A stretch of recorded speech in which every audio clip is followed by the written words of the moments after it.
আজ প্রিয়দীপদার বিবাহবার্ষিকী। দুপুরবেলা দুজনে বের হয়েছি। এই সেদিন বিয়ে হলো, দেখতে দেখতে 1 বছর হয়ে গেল। প্রিয়দীপদার বিয়ের লং ভিডিও কিন্তু আমাদের চ্যানেলে আছে। প্রিয়দীপদার বাবা গান করছে, শোনো। শুভ বিবাহবার্ষিকী। তোমরা এভাবেই সারাটা জীবন হাসিতে খুশিতে খুব ভালোভাবে কাটাও। রাজা এসছে, পল্লব এসছে। আজকে সেই সকাল থেকে কারেন্ট নেই, তাই সবার হাতে একটা করে পাখা। তবে আমাদের এই গ্রামের এদিকে কারেন্ট চলে গেলে বাড়ির মধ্যে থাকলে হয়তো একটু গরম লাগবে, কিন্তু বাইরে গেলে ফুরফুরে হাওয়া। প্রিয়দীপদা কি সুন্দর সুন্দর গাছ লাগিয়েছে। এখানে আবার একটুখানি একটা কলা গাছে কি বিরাট কলার কাঁদি, ওই দেখো, পাতার আড়ালে লোকানো। খাওয়ার আয়োজন ছিল একদম জমজমাটি।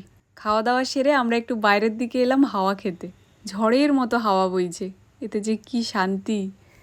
চলো, সবাই ভালো থাকো, সুস্থ থাকো, আর সবাইকে ভালো রাখো। আজকে তাহলে আসি, দেখা হচ্ছে কাল।